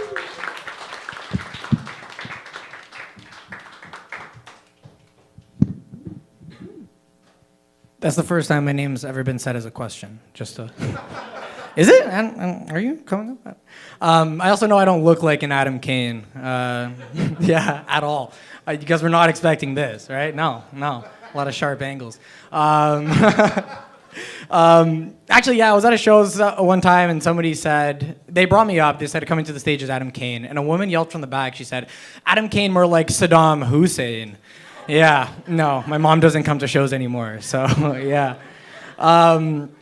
Guys, great to be here. I need new friends. I say this because one of my friends, he thought that the Treasury Department was just for pirates. I had to explain to him that that wasn't the case. I can't believe, sorry, I'm just dumbfounded. I can't even focus. Like, I'm the 12th comic up tonight and nobody's talked about Charlie Kirk at all. Like, I'm sorry, are we all Jehovah's Witnesses or are we not allowed to talk about Charlie Kirk? Or I'm getting a look, I'm getting a look. So I'll just look this way. Basically, look, I'm not going to talk about, anything too deep. You guys all saw the video. Did you guys see at first they apprehended an older man? Did you guys maybe see a clip of that? Right, I see some nods. They apprehended an older individual. We all thought it was him for a second. Everybody was like, thank God he's white. This shit would have hit the fan. What I was actually wondering was, you guys all saw the failed attempt at Trump, right? The young man who looked like Voldemort with hair, right? Yeah. So as soon as I saw the older man and I thought he committed it, I was just like, okay. So the shooter legion, they went back to the table. They said, we gave the young buck a shot. Didn't work. Okay, they went into the record of the older shooters. Probably found a Columbine grandfather. And they brought him. Okay. I guess this is why we talked about Charlie Kirk. Honestly, the irony that he put the mic down after talking about gun violence too, that was... Some jokes write themselves. But yeah, rest in peace. That was super fucked up to see. Especially for comics who are fans of, public discourse and stuff like that. Yeah, seeing the Kool-Aid fall out was not part of anybody's plan yesterday. But yeah, moving on, we'll get into something way more normal. I'm trying to spice things up with my girlfriend these days. And I was watching Disney movies, because what's more romantic than something for kids, right? And I was watching Lady and the Tramp, and I thought it was super cute. I'm not very good at executing things, so I didn't have any spaghetti. So we did it with a cannelloni. If any of you guys can just mentally image that for a second. Yeah, so Natalia and I decided hers next week. That's all I'm saying. Yeah, I do know that I don't look like an Adam Cain. I do like to play around with it a lot, though. I think Aleko talked about changing his name in Starbucks. I changed my name in Starbucks. I'm not Adam Cain in Starbucks. I use the name Osama. I just find that it kind of takes me where I need to go on a lot of levels. Well, number one, it's super funny being in like a Starbucks. Everybody there is the color of milk, and then they have a barista just go, order for Osama? And everybody's just like, where is he? The second reason is a little bit more of a technicality. I'm very serious and peculiar about my Starbucks orders. I don't know if you guys are. I see white people here, so yeah, we're peculiar about our Starbucks orders, for sure. Adam doesn't get me anywhere. Adam always gets his order wrong. With Adam, it's never the right milk, it's never the right amount of ice. But with Osama, guys, when Osama asks for light ice, he gets light ice. You know what I mean? Your barista's not afraid of a bad review. We don't drop 1-star reviews. We drop buildings. Yes. Saw some of you guys almost finished it. Yeah, no, the name doesn't line up at all. My dad's even worse. My dad, his name is Ali, A-L-I, and he's a basket case. He's a very typical Middle Eastern dad. Like, he'll keep the Kirkland products in the top shelf for special occasions. Like, he's that kind of brown, but he will also do like the craziest shit ever. Just in terms of like how he introduces himself to people. He'll be like, hi, my name is Ali, but you can call me Al for short. And it's a 3-fucking-letter name that he does. And it just pisses me off. Guys, I'll finish with this. Similar. I feel like we all watch the news here. This is good, okay? We're aware. You guys have been seeing a lot of airplane mishaps happening throughout the year, correct? We've been nodding. Yeah, this is not good. We had our own version on the tarmac. I'm not happy about it at all. What I am happy about is nobody's blaming somebody that looks like me anymore, guys. This is such progress. You know what I mean? It's Boeing executives and female pilots taking the heat. It's not us anymore. My mom was the one immigrant woman clapping when the plane touched down. Guess who's clapping now? Everybody, right? Thank you, guys.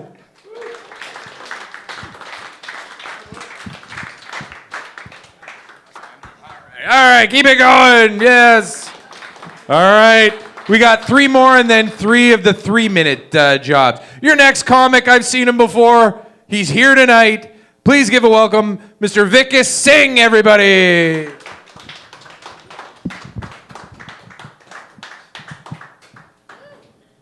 Thank you. I am not prepared for this today. Look at all these white people staring at me. I know you want me out of this country. You know, there's a protest happening in Toronto on 13th against immigrants. I don't know if you heard. I'm planning to go there actually to support them. Yeah, I am fed up with Indians. I mean, that was the reason I came out of country. And here also I'm seeing them everywhere. I was so excited to come to Canada and experience a new culture. My team has 9 members. 7 are Indians. 2 are Mexicans. No Canadian culture there. But no. Any racists in the house? Really? Who was it? No? No. Being racist is like having a small dick. Nobody admits it. Yeah. But I do. I admit that I'm racist, not the small dick thing. I'm racist against my own people. Like, that's a different level of racism. Anyways, hi. You are blind, I'm guessing, right? Yeah. You're performing today? Eventually, I don't know. Perfect. They are going to follow you blindly, man. Super. Just one question. Like, do you know what dotted condom is? Condom with the dots on them? Like ribbed condoms, dotted condoms. No, you don't do sex? No. High five, man. Same thing. No, I was wondering that if a blind guy is using a dotted condom, wouldn't it get scared? Like, does condom want to say something to me? Was it a bad one? Sorry. I'll just stick to the script then. Okay, cool. What else? Yeah. The racism thing, right? We were talking about racism. Yeah. So I am not against racism. Like, I'm too good. Like, we can take racism. We took all your jobs. We took all your cities. So I can take racism good. But the only thing I don't like about racism and discrimination is that we Indians are not considered Asians, right? If you talk about Asian people, you think of the small eyes people. You think about Asian food, you think of those noodles and ramen. And I'm good with that. That's all right. But last night, I was denied an entry to an Asian event, and I was pissed off. It was an Asian gangbang. And I was like, man, this is where I draw my line. No, not so good. But I still believe that everybody should treat Indian men gently, because God did not. Yeah, God gave good looks to white guys, you know. God gave big hammer to Africans. And we Indians got literally the shorter end of the stick. Like, God was like, why do you need this to do scam calls?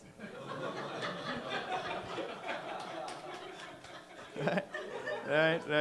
Oh, what else? Sorry. Yeah, I'm done. Cool. Thank you so much. That was me. Thank you.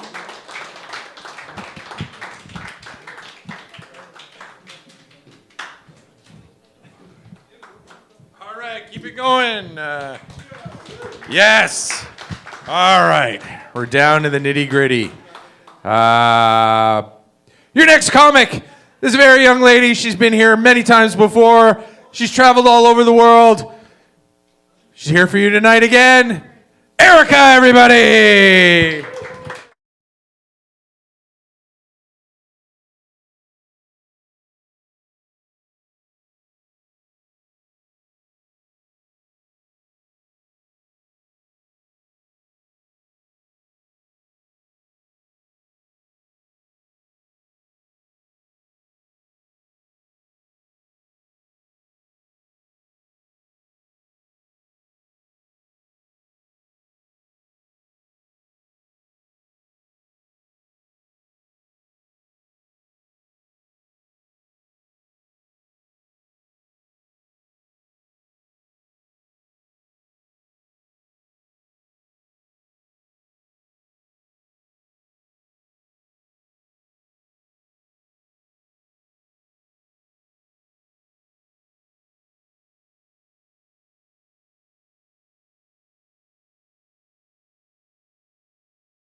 Good job. Come on, keep it going.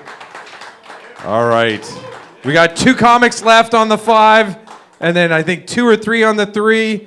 Your next comic needs to be used behind the counter all night long, serving you drinks and food and making sure everything's videotaped.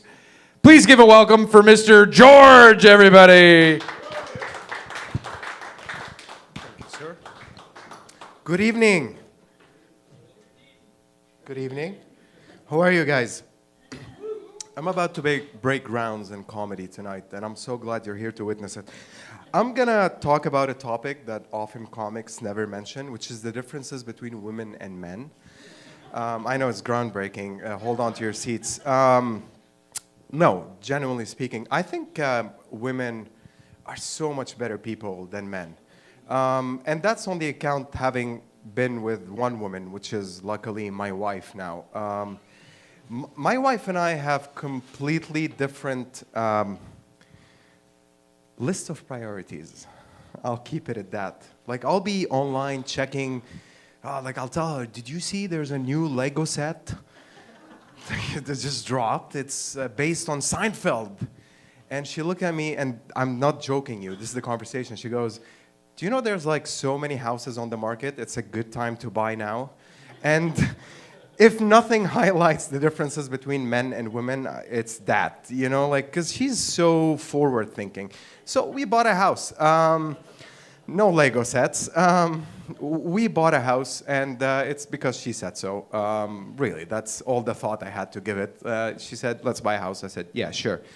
But, you know, even though I bought a house, I still envy the homeless person who lives down the street from, he doesn't live there. He was found there at the time I was writing this joke. Because homeless people worry about nothing, you know, and I love that for them. I worry about so many things, like my shower broke off today. Do you know what went in my, I have to break the wall, I have to get a new pipe. Homeless people, they don't even shower. They don't have to worry about that. You know, it's just like never a thought that crosses their minds, and that's fucking beautiful to live like that, you know? But I often looked at homeless people, and I always noticed they always carry that one item that just doesn't fit their circumstances.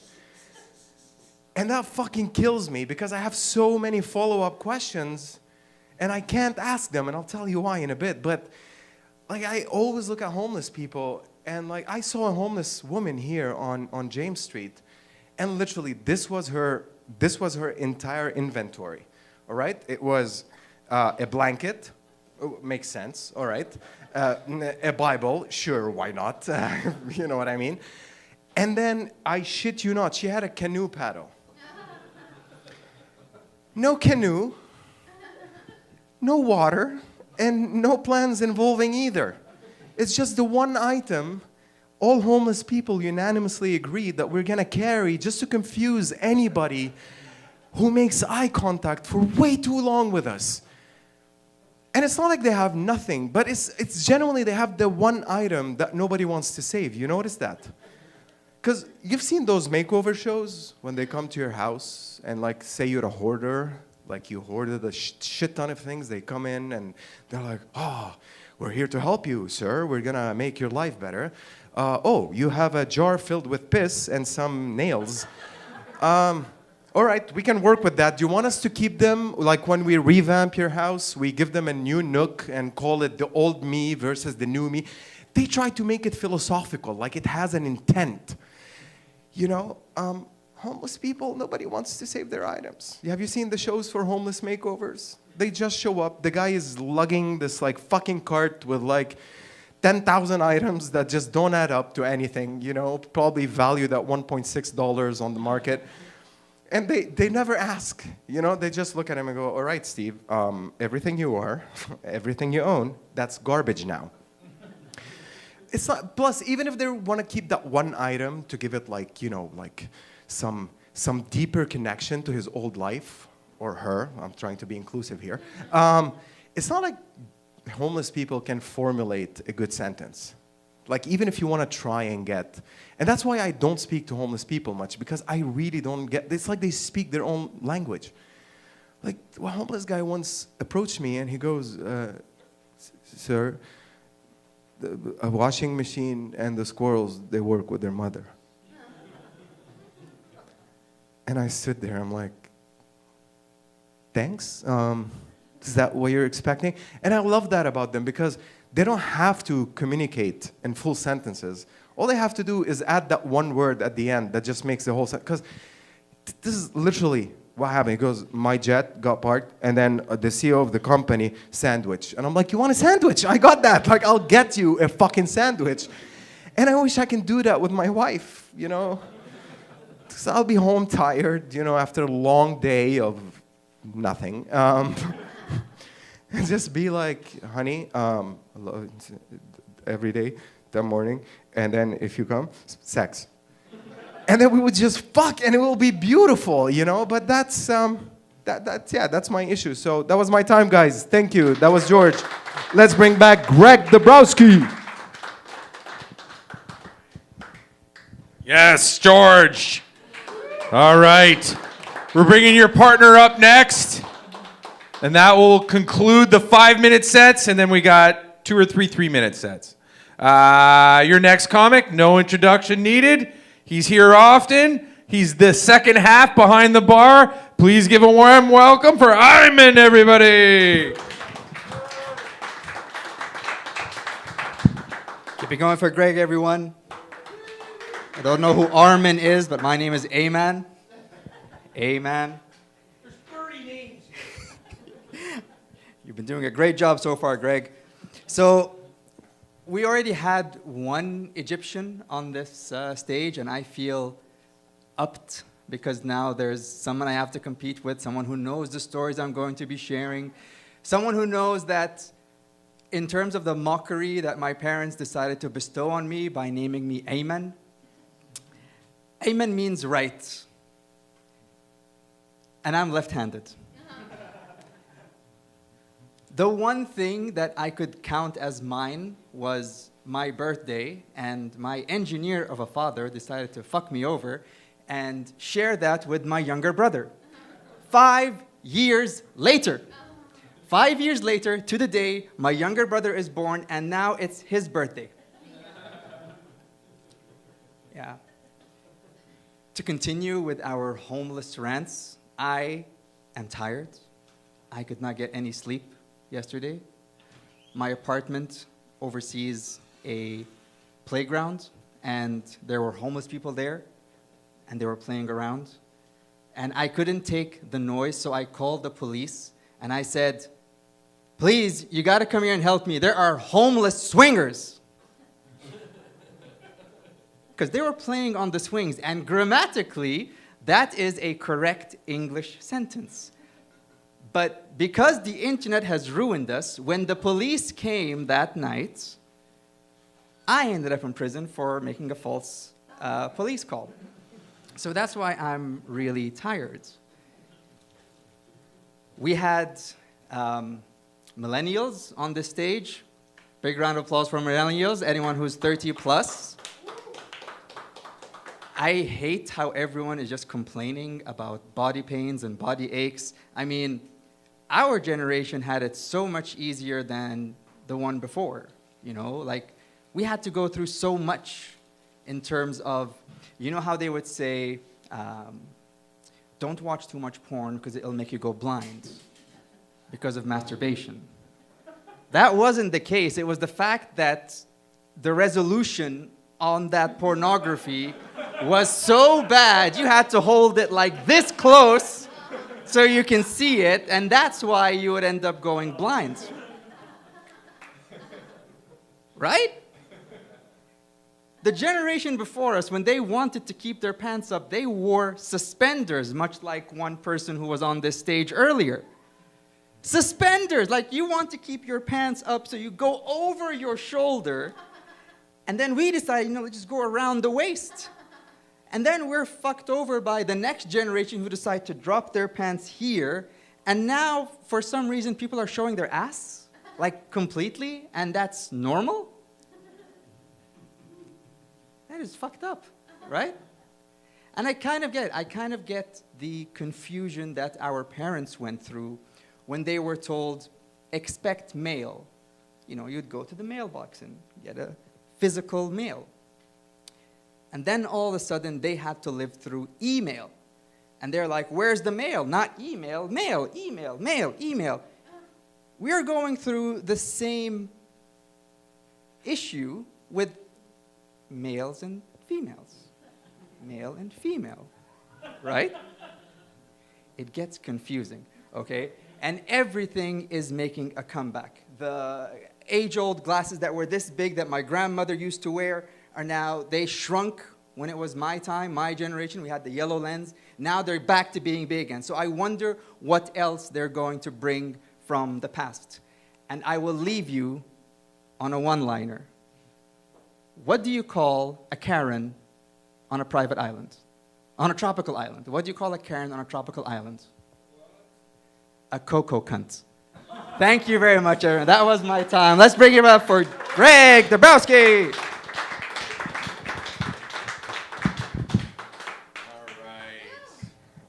Very good, sir. Thank you for coming. All right, so you guys enjoyed the show. This is shotgun time. So shotgun time, I'm going to explain it to you right now. I'm going to invite the first guest up. He's got 3 minutes of his material.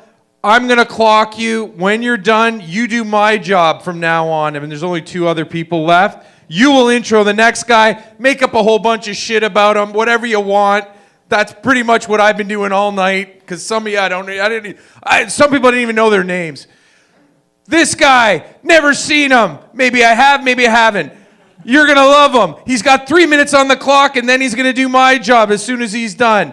Please give a welcome to Francis, everybody.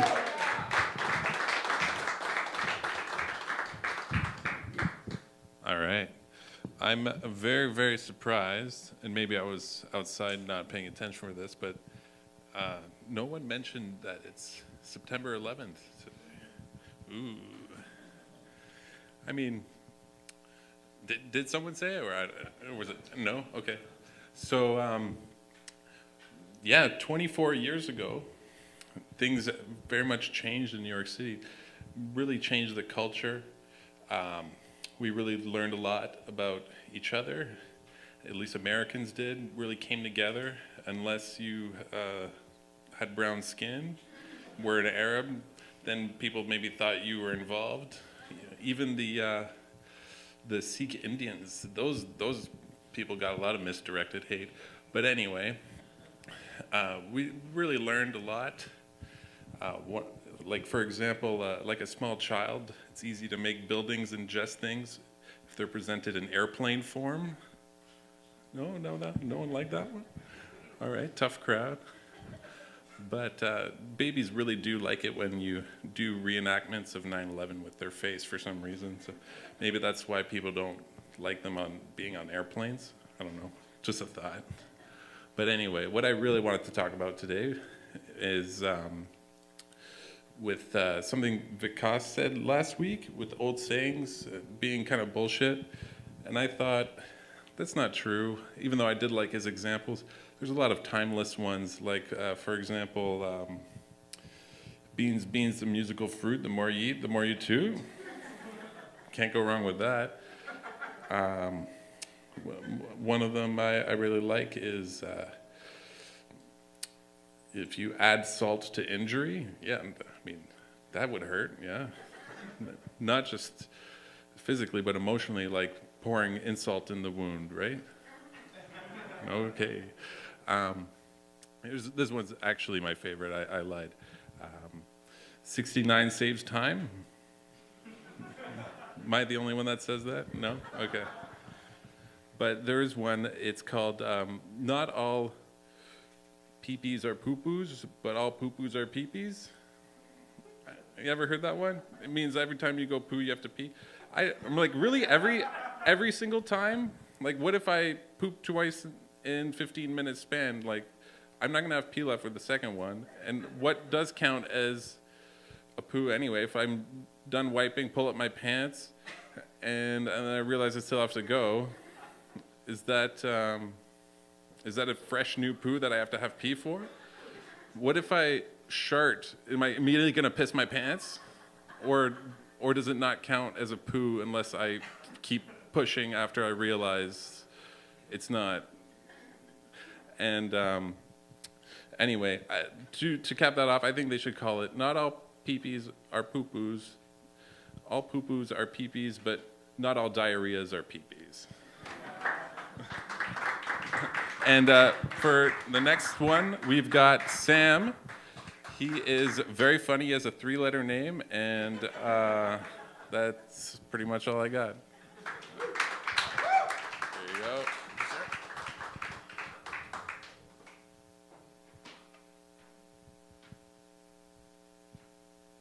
Can you unwrap the cord for me?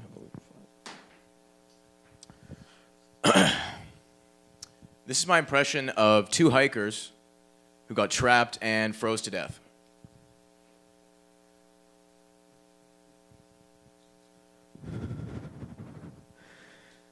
Man, I think we're gonna freeze up here. I know, bro, I can't even feel my hands. You know, we could huddle together and use each other's body heat for warmth. I don't know, man. That's kind of gay. Fucking hell, man. There we go. How's everybody doing? Yeah. My name is Sam. I do not consider myself to be a person of above average intelligence. I believe it's overrated. I'll give you a prime example. Scientists recently flew a satellite into the sun to test the effects of what would happen. And when it got there, it fucking melted. Yeah. Imagine investing hundreds of millions of dollars, valuable resources, all to test the theory that the sun is hot. I think that dude's PhD should stand for pretty fucking retarded, if you ask me. Holy Christ, man. I want to tell you guys about some pretty toxic shit I had at work. Anybody have a dickhead for a coworker? Yeah? I got a dickhead for a coworker. Type of guy that gets everybody else to do his work for him while simultaneously doing fuck all. You guys know a person like this? So I actually despise this guy, and he recently told me that he's getting divorced. And what's toxic is the amount of excitement I got when he told me he's getting a divorce. Usually I couldn't give a fuck about this guy, but suddenly he's become a lot more interesting. He's like, man, I just got a divorce. I'm like, oh, man. Dude, bro, no. No, nah, man. How tall was he and how much money did he make, you think? Fuck, man. That's terrible, man. Do you think he made her come, too? Fuck, man. That's brutal. Jesus. She's taking the house, too, bro? No way. Fuck, you're gonna be on the streets? Nowhere to live, all by yourself? Dude, I'll tell you what, man. Do not get depressed and kill yourself. Seriously. No, seriously, man. Do not get depressed and kill yourself. Do not get depressed and kill yourself. Fucking hell, that's all I got, man. You know what I'm saying? That's what I'm talking about. Yeah, that wasn't too bad. All right, guys. We got another guy coming up here. He could do great. He could bomb, who knows? But if he bombs, it's 9/11. Fuck it, man. Let's go. Give it up for Nick Mitchell, everybody. Fucking hell, brother. Nice job. Give it up for Sam. 2 or 3. Wow, I could bomb. I could do great. Who cares? It's the end of the night. We're ready for bedtime, aren't we? Let's do it. Just a few more minutes. Hold in there. I mean, you were talking earlier about old people being confused with technological advances. I think, like, Hotmail must have scarred a lot of old people, because they looked up and, like, found gay porn very easily by accident. Or intentionally. That's fine. I'm not ready for it to get colder. I'm not emotionally prepared for that. These flip-flops aren't a bad fashion choice, it's just denial. I'm trying to hold on as long as possible. You know, in the 3rd Harry Potter film, when they're on the train and the windows ice over, and it gets really dark, and Ron is like, I felt like all the happiness was just sucked out of me. That's the entire month of November for me. Canadians we love to talk about how much we hate winter. The only thing we hate more than winter itself is listening to somebody who just came back from a very tropical vacation. May they die, may they get horrible food poisoning, may they at least have the courtesy to lose luggage or just lie and tell you that they lost luggage. That's really just a cruel thing to do when it's negative 15 outside. I feel like the only worst thing than that would be a Canadian-born person complaining about the winter to an Indigenous person. Because that must be really frustrating. I gotta get away, it's so cold. Get away, go, that's fine. I just feel sick in the winter. I just feel like I'm not supposed to be here. You're not, you haven't evolved. Everybody's got a hot take on immigration, so here's mine. I think that the new immigration policies that Carney's come out with, which is all new immigrants have to be perfectly bilingual, basically, that's too strict. And that's also useless. They ask you questions like, what's Section 35 of the Constitution at? Gabby? Nobody knows, and it doesn't matter at all. I think if you want to be a Canadian in this country, there's just one test, where for 7 days in a row, when it's negative 20, you just have to stand outside by a Hamilton bus stop, and you know it's not gonna come, just with 2 bags of shopping. And if you can do that for 7 days straight, you're a Canadian in my books. That's as good as I can get. That's all my time. Goodbye. All right, let's go. Come on, give it up for all your comics tonight. We'd be here for another half hour if I listed all of them, so let's just give a cheer for them, a cheer for you. Thanks for coming out, and we'll see you next Thursday for open mic. Have a good night, everybody.